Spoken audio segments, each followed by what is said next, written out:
Welcome back to the DNA Pest Control Podcast with your hosts, Aaron and Daniel. Thank you, Aaron. Today is, unfortunately, the last episode on Pest World. That's okay. It's been a fun ride. That was good. Yeah, I think I even threw you off a little bit.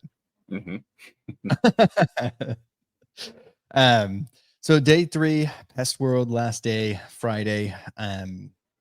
Do a little quick recap for everybody who hasn't ever been to Pest World. You haven't listened to our episodes on Pest World, you can go back and listen to all the ones that we've done. I haven't missed a year other than when they did the virtual for COVID.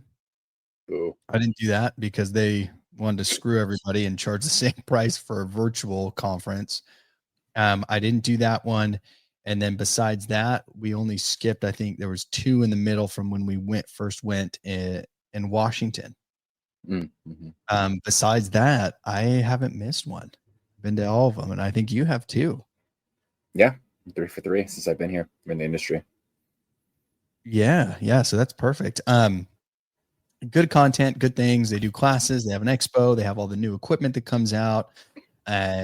Just a quick recap. They do a Monday. It's Monday through Friday. The bulk of this stuff, actually, Monday's typically all the MPMA crap that they do. Their presidents, past presidents, all that stuff. So if you're not a part of that, you don't need to go. Then you have Tuesday, which is the opening of the expo. It's the biggest day they have for the expo. And then from there, Wednesday, your expo, then classes. Thursday, expo, classes. Friday, very small expo. Mostly, I don't think anyone even goes on that day.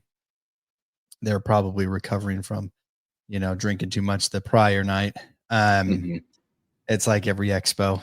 I think everyone I've ever been to, they all have it. So you don't typically get people involved on that last day, but then more classes.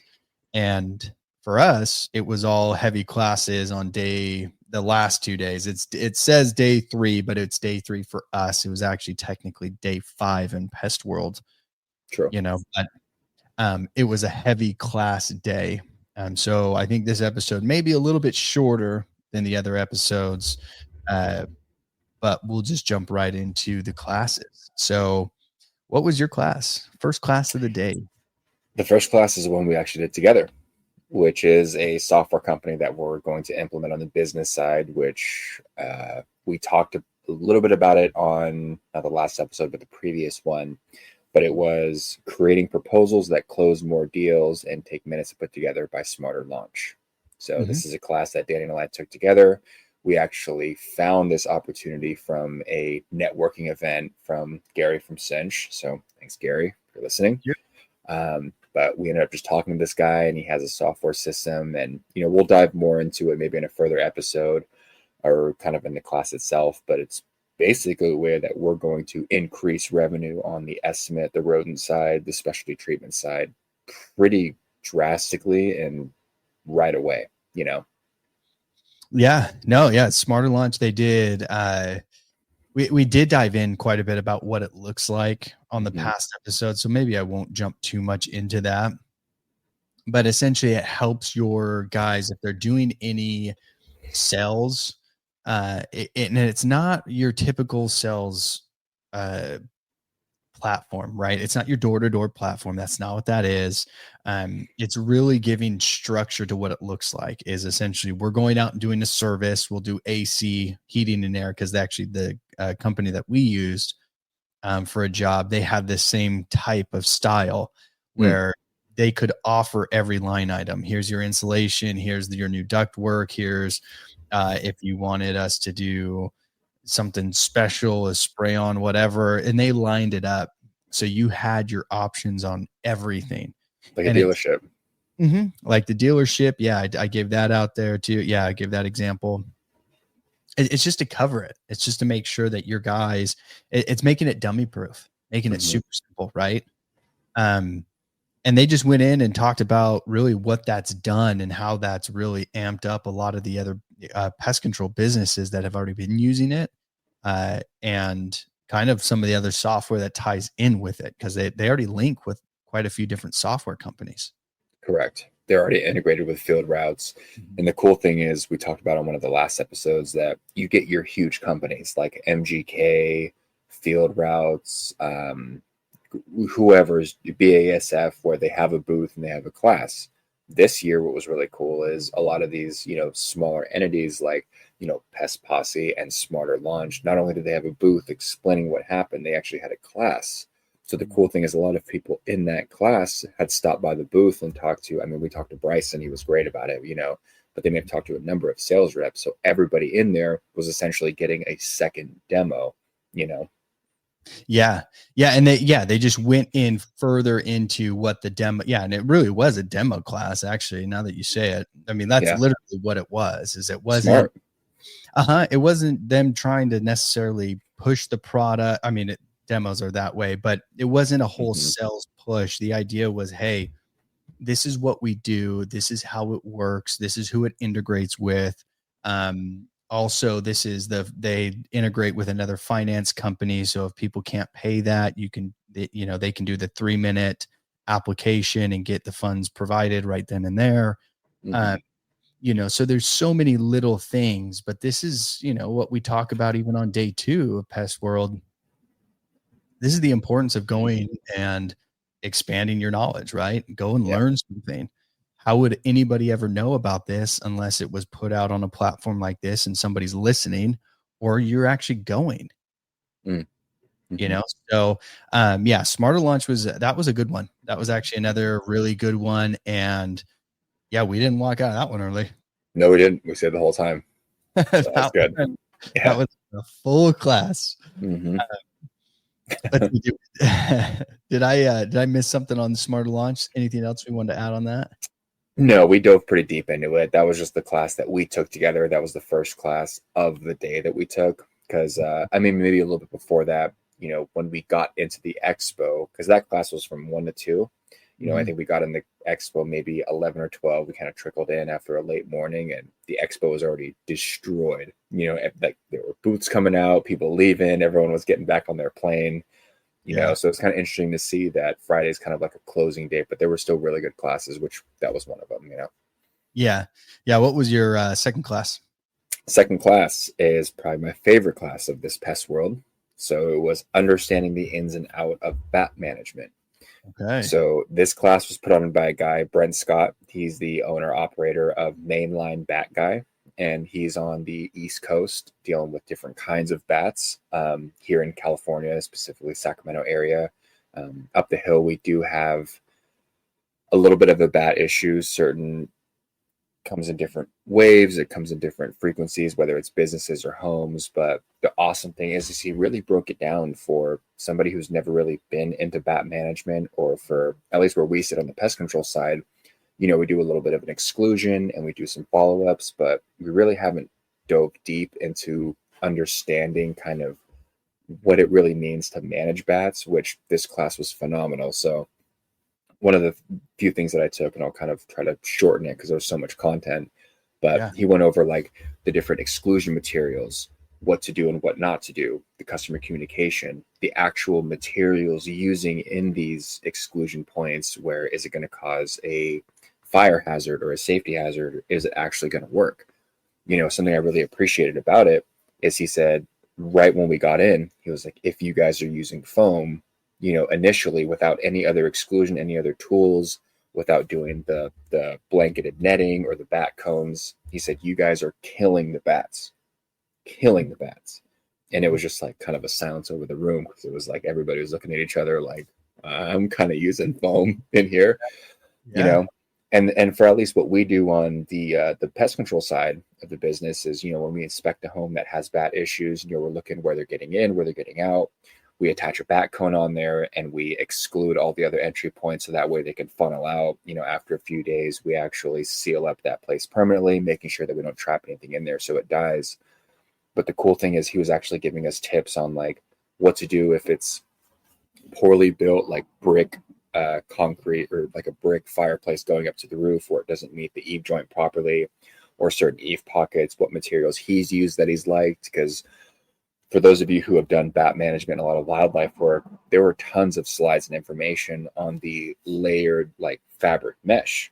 And he was going into that. And I've seen that in bat management, but he was actually going into the premise of it, of like how it actually is a cheaper and much more effective option. Because when I see that, we're so used to just putting a bat cone on, sealing around it, and letting them flow out.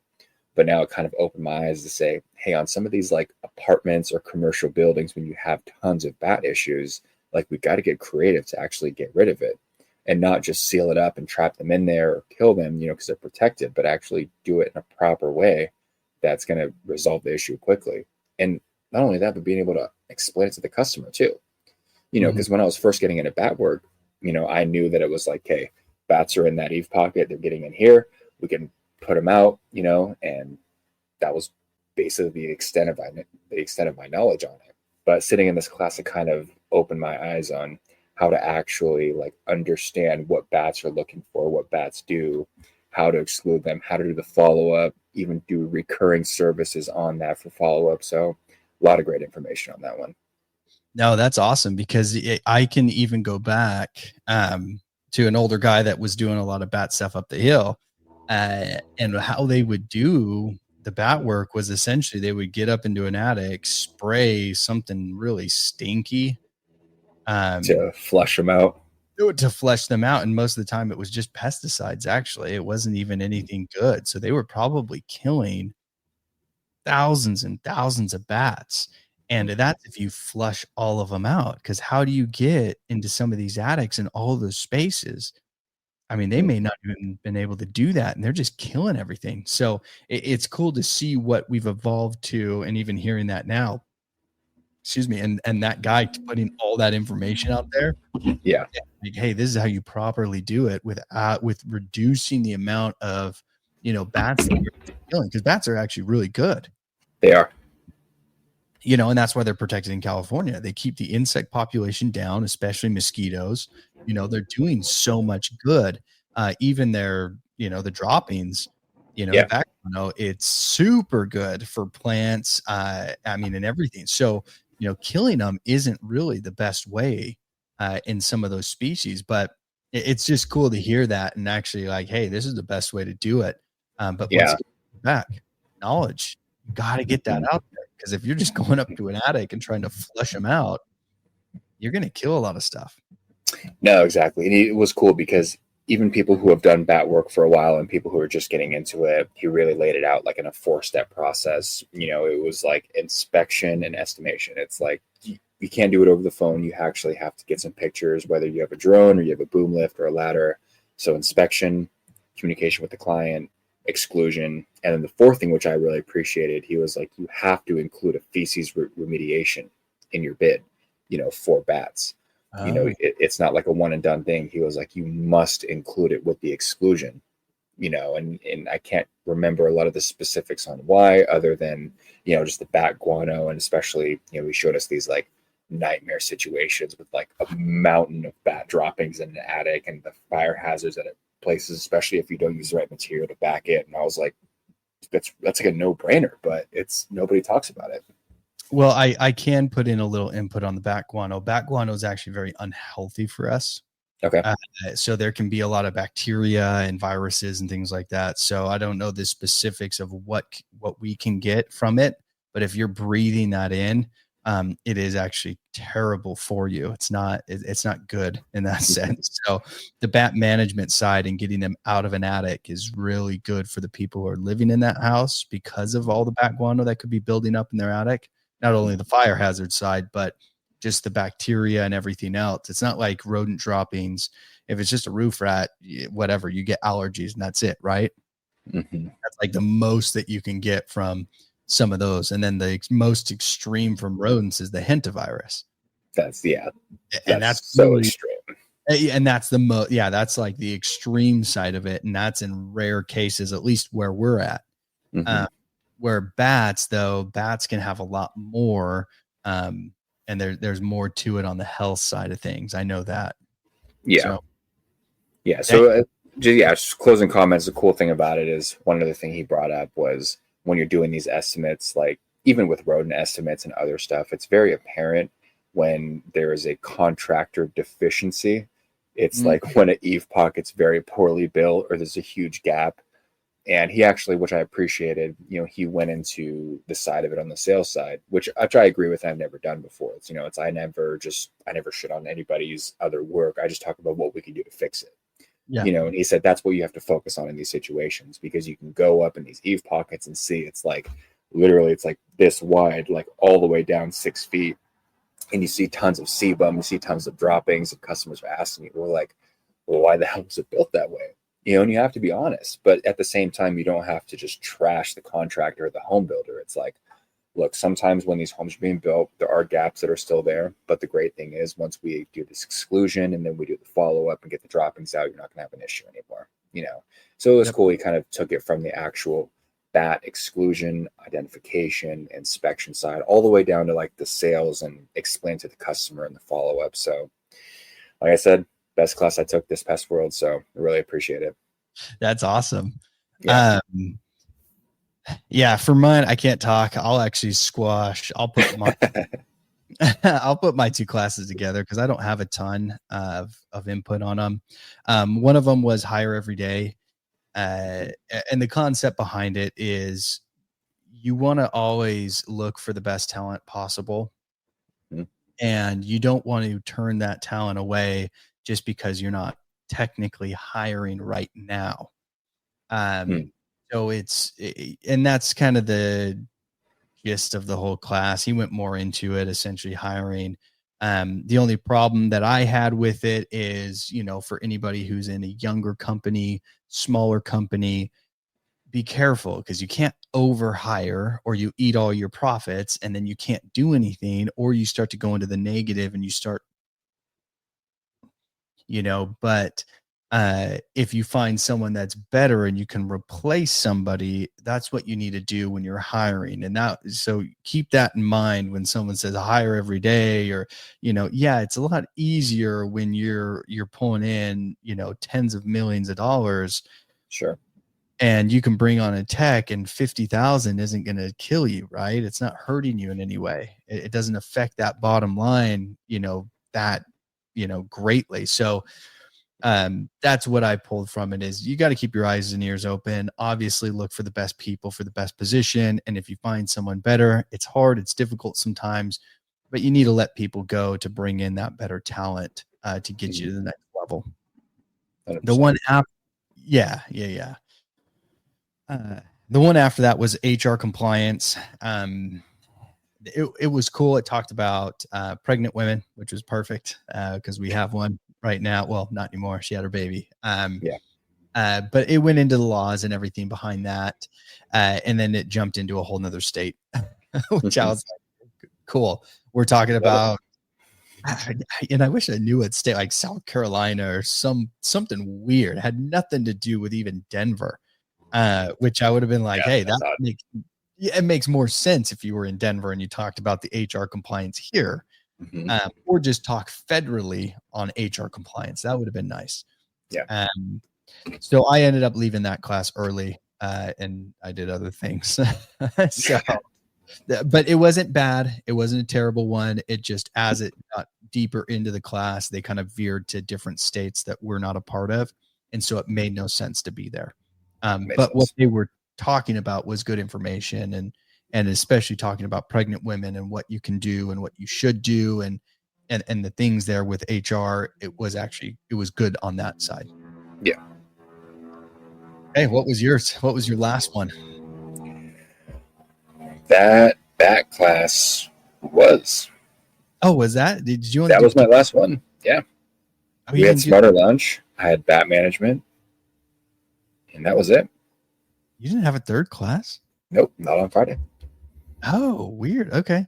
Yeah, Friday we met up after the bat management class. I was working for my laptop, and we actually went to the closing party thing. But that was it on that day.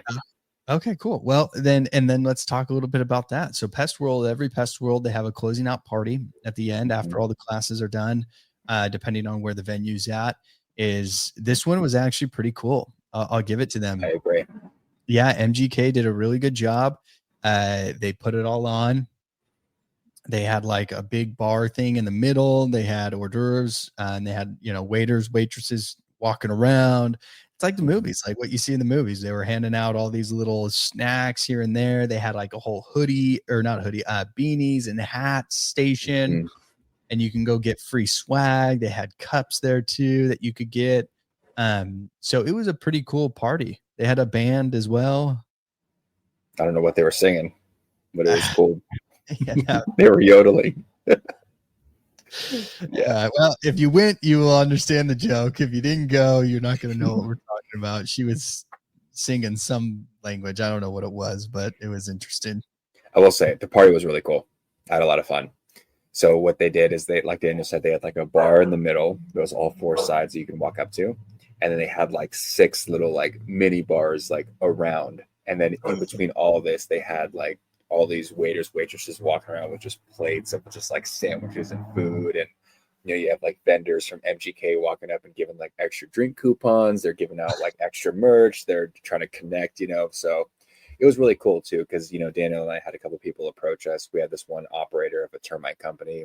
He was like, "Hey, you guys were in that smarter launch class," and he was just talking and like just the day-to-day stuff with his guys, and we exchanged info and did that, and we ended up running into Pest Posse for a little bit. We ended up running into people that we saw and met from these classes, and that's a really cool thing about Pest World is, obviously you're there for the classes and the content.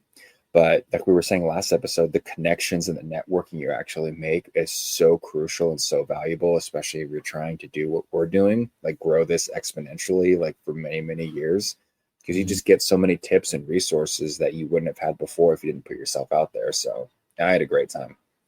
Yeah. Yeah. And I never really went to those at other Pest Worlds. I never went to the ending parties and things like that. I kind of stayed away from that. I went to the classes, I went to the expo, and I walked away. But now going into that and staying and being a part of that and seeing people and really networking on that side, you're right, you get to meet so many different people.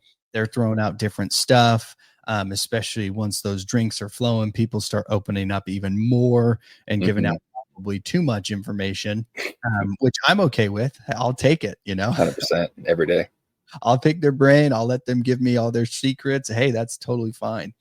But that is the positive behind it is, you get to start to talk to other people who are in the industry, going through a lot of the same stuff you are, or even getting into newer things. And it's cool to kind of give them some input and help out too. Because at the end of the day, they're probably not your direct competition. And even if you give them some good tips and you move into that state, you can now buy them. And if you acquire their company, they're already doing what you're doing. So it makes it so much easier. So when people get kind of weird about that info and all that, it's like, hey, it doesn't really matter at the end of the day. We're all here. We're all doing the pest control. If you start doing what I'm doing, it's just going to be easier transition if there's, a merger, acquisition, right? It just makes it so much better. But that's Pest World. That's Pest World in a nutshell. I hope you guys enjoyed these couple of episodes that we threw out on Pest World Denver 2024. Yeah. So it was my 3rd and Daniel's 6th, 7th. Man, let's count it. Let's see. I went to Washington. My very first one was Washington. Yeah. I did one in San Diego. I've done one in Orlando. I've done one in Las Vegas. We did one in Boston. We did one in Denver. 6. And where's Hawaii? 7. Oh, Hawaii. Yep, that's right. So I've done 7. Nice. Yeah. Pretty so now good. we have a combined 10 years of Pest World. So, well, yeah. But no, it was a lot of fun. There's a lot of fun. So if you guys didn't listen to the past episodes, make sure to tune back in. Even from the past Pest Worlds, if you type it in whatever platform you're listening to us on, if you type in Pest World in our DNA Pest podcast, it'll have Pest World 2023, Pest World 2024, you know what I mean? We'll have all that in there so you can kind of dive through and go in. And it was definitely different experiences each year, and we took a lot of different things, but still a ton of great content. As we're getting back into it, it's obviously good to get back rolling, dropping out 2 episodes a week. So please, guys, send in any questions you want answered for the end of the month Q&A. If you want to be a guest on the show, there's plenty of ways to reach out to us. You have our website, dnapestpodcast.com. You have our Facebook group, you have our YouTube, and you have our Instagram. But thank you again for listening to the DNA Pest Control Podcast.